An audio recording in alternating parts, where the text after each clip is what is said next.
Congolaises, Congolais, mes très chers compatriotes. En ce jour solennel du 30 juin, nous célébrons nos 65 ans d'indépendance. 65 ans d'un cheminement audacieux amorcé le 30 juin 1960, lorsque notre peuple, uni par une aspiration irrépressible, a revendiqué son droit inaliénable à la liberté et à l'autodétermination. Cette date n'est pas qu'un jalon historique. Elle est un appel vibrant à honorer la mémoire de nos héros, à raviver notre idéal commun et à réaffirmer notre engagement pour une République forte, unie et prospère. En ce jour de souvenir et d'espérance, j'honore la mémoire de nos pères fondateurs, Joseph Kasavubu, Patrice Emery Lumumba, et de tous ceux qui, souvent dans l'anonymat, ont offert leur vie en sacrifice pour rendre possible l'idéal d'un Congo libre et maître de son destin. Leur courage est le socle de notre souveraineté, leur vision, le flambeau de notre avenir. Mes très chers compatriotes, aujourd'hui, notre célébration revêt une portée exceptionnelle. Il y a quelques jours, à Washington, sous l'égide des États-Unis d'Amérique, la République démocratique du Congo et le Rwanda ont signé un accord de paix historique, un tournant décisif pour mettre fin à un conflit qui, depuis près de 3 décennies, a semé la désolation dans l'est de notre pays, causant des millions de morts et de déplacés, en particulier dans l'est de notre territoire. Cet accord signé par les ministres des Affaires étrangères de nos 2 pays lors d'une cérémonie solennelle présidée par le secrétaire d'État américain, M. Marco Rubio, reprend les acquis de la résolution 2773 du Conseil de sécurité des Nations Unies et ouvre la voie à une nouvelle ère de stabilité, de coopération et de prospérité pour notre nation, pour la région des Grands Lacs et pour l'Afrique tout entière. Je voudrais exprimer, au nom du peuple congolais, notre profonde gratitude aux États-Unis d'Amérique pour leur engagement déterminant en faveur de la paix. Nos remerciements les plus sincères vont au président Donald Trump pour son implication personnelle dans ce processus de pacification porteur d'espérance. Son leadership a permis de réunir les partis autour d'une vision commune. J'adresse également mes vifs remerciements à l'État du Qatar pour ses bons offices, et particulièrement au Cheikh Tamim Ben Hamad Al Thani, dont la médiation discrète et efficace a contribué à rapprocher les positions et d'ouvrir un dialogue sincère entre notre pays et le Rwanda. Je tiens également à exprimer ma profonde gratitude à 2 dignes fils de l'Afrique, dont l'engagement déterminant a largement contribué à porter la tragédie sécuritaire que traverse la République démocratique du Congo à l'attention de la communauté internationale. Grâce à leur implication active dans le processus de Luanda et de Nairobi, Son Excellence João Manuel Gonçalves Lourenço, président de la République d'Angola, et Son Excellence Uhuru Kenyatta, ancien président de la République du Kenya, ont su mobiliser les consciences et renforcer la visibilité de la cause congolaise sur la scène régionale et internationale. Cet accord n'est pas seulement un document. Il est une promesse de paix pour les populations de Goma, Bukavu, Rutshuru, Masisi, Nyiragongo, Lubero, Ituri et de toutes les localités martyrisées par la guerre. Ce processus diplomatique s'articule également avec les discussions en cours à Doha, au Qatar. Notre ambition reste sans équivoque rétablir pleinement l'autorité de l'État sur l'ensemble du territoire national et œuvrer à l'instauration d'une paix réelle, durable et partagée dans toute la sous-région. Les attentes de nos populations sont immenses, notamment celles de l'Est du pays qui ont trop longtemps souffert. Nous abordons donc cette ultime phase du processus avec détermination, dans le respect de notre souveraineté et des aspirations légitimes de notre peuple. Les prochaines étapes devront aboutir à la démobilisation, la réinsertion conditionnelle et au cas par cas des ex-combattants à travers le PDDRCS et enfin à la reconstruction des régions jadis affectées par les conflits armés. Ces avancées diplomatiques s'inscrivent dans une dynamique plus large de reconquête et de l'affirmation de notre souveraineté, de redéploiement de notre influence et de reconstruction de la confiance internationale envers la République démocratique du Congo. Elles font écho à notre récente élection comme membre non permanent du Conseil de sécurité des Nations Unies pour la période 2026-2027, une première depuis 34 ans. Ce mandat n'est pas un honneur protocolaire. C'est une responsabilité politique et morale que nous porterons avec dignité en faveur de la paix, du multilatéralisme et des intérêts du continent africain. Mes très chers compatriotes, l'accord signé à Washington ouvre des perspectives inédites. Il augure une ère de paix durable, de coopération régionale et de prospérité partagée. Il nous engage à reconstruire nos communautés, à revitaliser nos économies et à restaurer la dignité de chaque Congolais. Mais cette paix, aussi précieuse soit-elle, reste fragile. Elle exige de nous tous, gouvernements, citoyens, partenaires internationaux, un engagement indéfectible pour sa consolidation. Nous continuerons à exiger que justice soit rendue aux victimes et que les responsables des atrocités répondent de leurs actes. Je salue le courage exemplaire de nos forces armées, des forces de police et de sécurité, et de tous les résistants patriotes ouazalendo qui, au péril de leur vie, défendent notre patrie. Leur bravoure est le rempart de notre souveraineté. À vous, mes sœurs et mes frères de l'Est, je veux dire que votre résilience est une source d'inspiration pour la nation entière. Vos souffrances n'ont pas été vaines. Elles ont forgé notre détermination à réfuter toute solution précaire à cette crise et à nous engager à bâtir un avenir meilleur.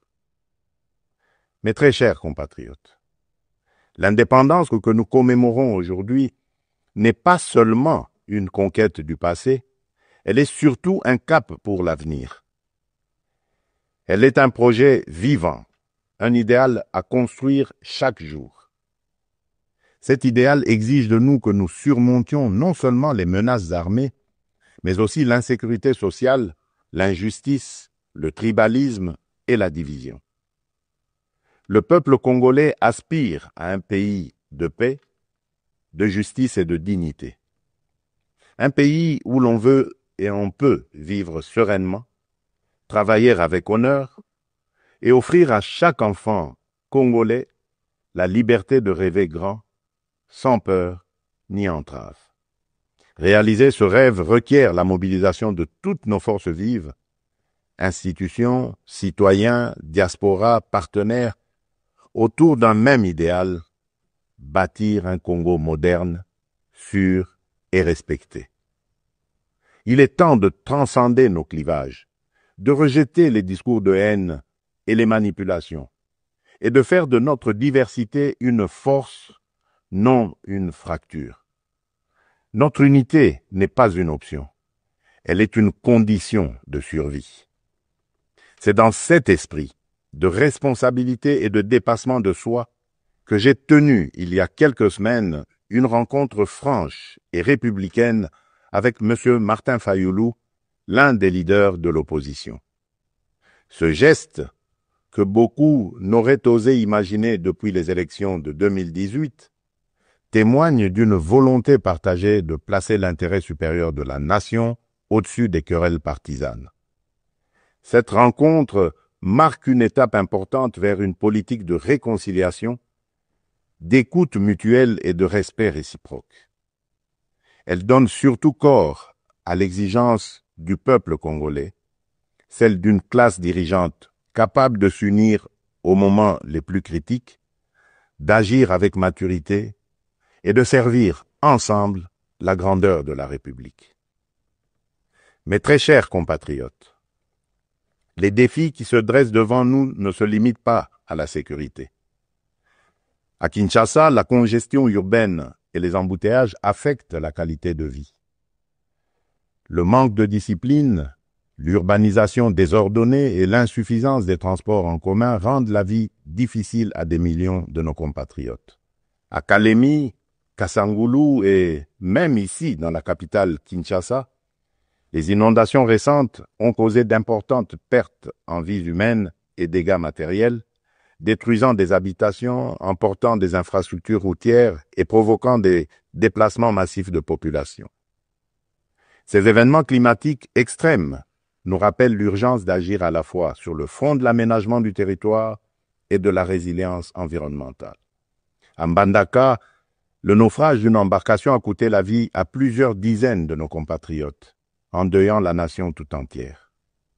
À Tshikapa, Kolwezi, Likasi, Kananga ou Kikwit, l'accès à l'eau potable, à l'électricité, aux soins de santé et à l'éducation reste une priorité pressante. Face à ces défis, l'État n'est pas resté indifférent. Il agit. Des missions de secours ont été déployées, des fonds d'urgence mobilisés, des projets structurants lancés pour renforcer les infrastructures et améliorer les conditions de vie. Mais ces efforts, aussi importants soient-ils, ne suffiront pas sans un véritable sursaut de solidarité nationale. Ils doivent être soutenus par une administration plus efficace, une meilleure coordination institutionnelle et la responsabilisation de tous les niveaux de pouvoir. J'en appelle également à un changement profond de comportement. Nous devons adopter une discipline collective, un civisme exemplaire et un respect des règles de vie en communauté. Aussi, je vous appelle à un sursaut patriotique, à une responsabilité individuelle qui fera de notre pays un modèle de stabilité et de progrès. Mes très chers compatriotes, fidèles à l'élan de notre indépendance, j'ai pris devant vous, avec une détermination sans faille, le serment de bâtir un Congo à la hauteur de nos aspirations. Avec constance et détermination, j'ai placé la transformation de notre nation au cœur de mon mandat, mu par l'ambition profonde de faire de la République démocratique du Congo une terre de justice, de prospérité partagée et de dignité retrouvée. Cette vision que je porte avec vous et pour vous irrigue chacune de nos décisions et sous-tend les réformes audacieuses que nous menons dans un esprit de renouveau et de souveraineté assumée. Aux côtés du gouvernement, j'ai engagé une série de réformes économiques, judiciaires et institutionnelles visant à asseoir un véritable état de droit, à éradiquer la corruption et à créer un climat des affaires propice à l'investissement et à l'initiative. Les premiers résultats sont tangibles. La croissance économique connaît un rebond durable. L'image de notre pays s'améliore sur la scène internationale et la confiance des investisseurs renaît. Ce regain de confiance se traduira prochainement par la signature d'un accord stratégique inédit avec les États-Unis d'Amérique dans le secteur minier. Cet accord marquera une étape décisive dans le positionnement de la République démocratique du Congo comme un acteur central de la transition énergétique mondiale et de l'économie verte émergente. Il visera à valoriser de manière souveraine nos minerais stratégiques, en particulier le cuivre, le cobalt et le lithium, tout en assurant une répartition plus équitable des retombées économiques au bénéfice des populations congolaises. Il ouvre la voie à la transformation locale, à la création des milliers d'emplois et à un nouveau modèle économique fondé sur la souveraineté et la valeur ajoutée nationale. C'est là le fruit d'un travail collectif, déterminé, au service d'un seul idéal, offrir à chaque Congolaise et à chaque Congolais les perspectives réelles d'un avenir meilleur. Malgré l'adversité, notre peuple a toujours fait preuve d'une résilience extraordinaire. C'est cette résilience qui nous a permis de traverser les tempêtes du passé et qui nous permettra de surmonter celles d'aujourd'hui. Le Congo d'aujourd'hui n'est plus celui du fatalisme et de l'impuissance. À l'aube du retour tant attendu de la paix sur l'ensemble de notre territoire, s'ouvre un nouveau chapitre de notre histoire, porté par le courage inébranlable, la résilience admirable et la solidarité agissante de toutes les filles et de tous les fils de la nation. À nos partenaires des États-Unis, de la Chine, de l'Europe, des pays du Golfe, du continent africain et du monde entier, je le dis solennellement, la République démocratique du Congo est de retour, prête à nouer des partenariats stratégiques, fiables, transparents et surtout gagnant-gagnant. Nous avons les moyens de notre ambition, des ressources exceptionnelles, une position géostratégique centrale, un peuple talentueux et surtout un leadership résolument tourné vers l'avenir. Nous sommes prêts à jouer notre rôle, notre partition face aux grands défis de notre temps. La paix, la transition énergétique, le développement durable et l'intégration africaine. Je tiens toutefois à réaffirmer avec clarté les lignes rouges de mon action. Les ressources de la République démocratique du Congo ne seront jamais bradées ni livrées à des intérêts obscurs. Elles bénéficieront avant tout au peuple congolais. Aucun compromis ne sera toléré en matière de souveraineté économique. La République démocratique du Congo ne vendra ni son avenir, ni sa dignité. Mes très chers compatriotes, le monde change et la République démocratique du Congo a son mot à dire. Notre jeunesse déborde de talent, notre sol regorge de richesses, notre peuple rayonne de dignité. Ensemble, poursuivons notre projet commun, celui de bâtir un État fort, une économie diversifiée, une société juste et équitable. Ce 30 juin, faisons de notre indépendance un idéal vivant, incarné dans chaque famille, chaque quartier, chaque ville, chaque province. Nous ne visons pas seulement la fin de la guerre, nous voulons une paix véritable, qui sera le socle d'un vaste chantier de reconstruction d'une société plus inclusive, plus solidaire et plus prospère. Le gouvernement s'y attellera avec rigueur et transparence. Mais ce chantier ne réussira que si chaque Congolaise et chaque Congolais y prend part. Alors unissons nos cœurs et marchons ensemble, main dans la main, vers un Congo fort, uni et prospère. Bonne fête de l'indépendance à toutes et à tous. Que Dieu bénisse la République démocratique du Congo, son peuple et tous ceux qui l'ont choisi comme pays de résidence. Je vous remercie.